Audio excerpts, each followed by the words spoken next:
On Joe Crozier and what he meant to the organization. So just want to send our condolences, thoughts to his family from the Buffalo Sabres. First, Don, congrats on your extension, and what does that mean to you? I knew you were going to ask that question. I didn't know if it was going to be you or somebody else, but it's interesting because this was brought to my attention that this offer, and I don't have time to think about this. The season's starting, and I don't want to go there. Get too far ahead of myself. And now you ask that question, what does this mean to me? I want to stay in the moment. I want to make sure we get the work done that needs to get done today for tomorrow and the next day. And when you look at something like this, you talk about stability. Well, in our profession, there is no stability. You're just used to that. You're accustomed to that. So this is nice, but our stability is success day to day. So I can't really wrap my mind around it too much, Paul, other than the few things I will share with you. This is a place I want to be. This is a place that I want to make right, and I want to win here. And I think what we're building and the progression, the sequential movements that we've seen and will continue to see, we are going to win here. We're going to be successful here, doing what we're doing. And when I had this presented to me as an offer, it's, to me, my mind is all on that, trying to be successful here. It was an easy yes, this is what I want. I just don't want to think about it. I want to get to the work of it. But to be aligned in a shared vision is a pretty amazing thing. It sounds, I'm going to use the word stupid, it sounds stupid, but not many companies. And the bigger the company there are around the world, people know it, it's very difficult to align to a shared vision. Very difficult. And I think the relationship I've been able to develop with Kevin, the respect I have for him and how he operates and allows us to operate, but myself specifically as a head coach, and that starts with Terry and Kim Pagula, allowing us then to operate the way we operate. It was a real easy, decision to do whatever they would ask of me, because we are aligned in that, and we are confident in what we've done and what we're going to do day by day here as we move forward. As the coach of this team, Don, what does it mean to you that Kevin, with the backing of ownership, moved swiftly to sign Tage and Mattias to those long-term contracts? And those are two players that are obviously very important to what you want to accomplish here. Yeah, I mean, that's significant. I spent a few years as a pro scout in this league right after the salary cap, and I ran a really minor salary cap in the ECHL, and when you make a bad decision with a salary cap, you pay the price. You can't get out from under it.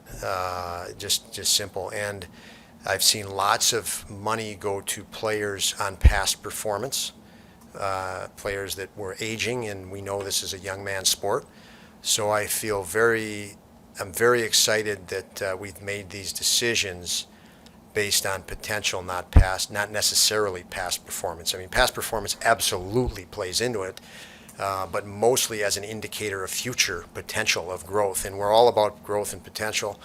And these two guys you mentioned, Tage and Samuelsson, fit in to that. They're incredible athletes with an appetite for much, much more than they've yet to accomplished.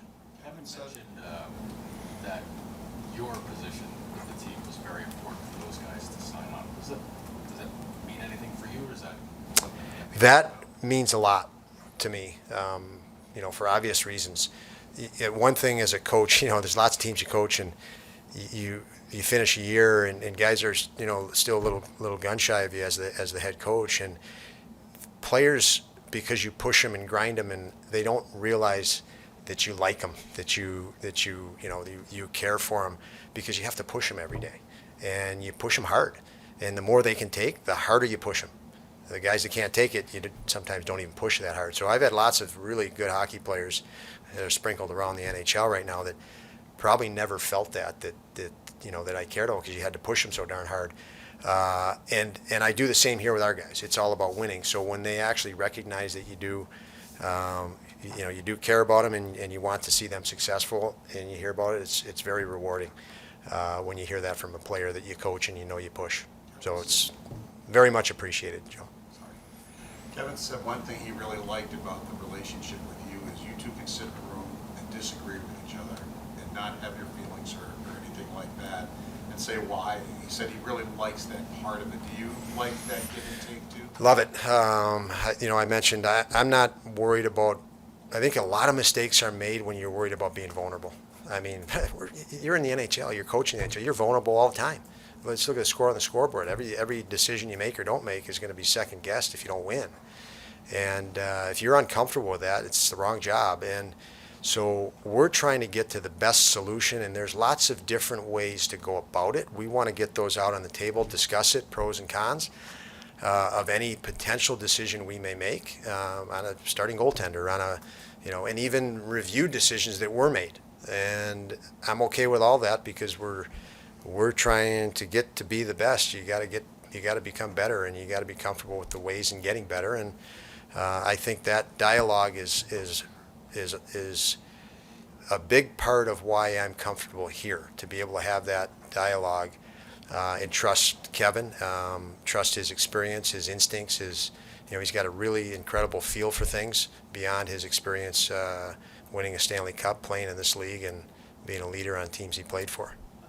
Mattias has only played, 50-some games, and it's obviously a big commitment. Just what have you seen from him that makes you this is the right thing? Well, he is, one word I'll use to describe it, he is the antidote. So you think of a star player on the other team, he's the antidote. He is a athletic beast. His mobility, agility, his size, his strength. He has a great feel for his position, a great feel for the game. So, he closes on people quick. He defends well. That'll make, the other defensemen on our team's jobs much easier. And he was significant in impact when he arrived last season in January. And I know it was January because I missed him before that, knowing that he needed some time in the American League, but he was going to be an impact upon entry. And very few guys are impact upon entry in the NHL. He was from day one, and that's a testament to his, not only his present athletic ability, but his potential. Don, this game tomorrow is obviously number 1 of 82, but it has a different feel if you were playing Columbus or San Jose or Minnesota. I mean, how different is it that it's Ottawa, the team the whole hockey world has said has won the summer and essentially passed you guys? Yeah, I don't get worked up on that stuff at all. I think it can only be a distraction. We need to. I know our team is, we're young, and we're also more experienced than we were last year. All our young guys are way more experienced than they were last year. They've got hindsight that they could take into the summer and an appetite that's only grown. We have to go. Every team has to go through adversity. All 32, and probably the ones that handle it the best are going to improve the most. You learn about yourself through competition. So whatever happens, we've got to make it good, and we've got to grow from it. And the teams that do in this league get better. The teams that don't, those are the ones you projected early in the year, and they just can't handle it. And they might have projected as a top 10 team, and they fall. They just couldn't adapt and adjust. So it's all about adapting. I watched the 2 games last night.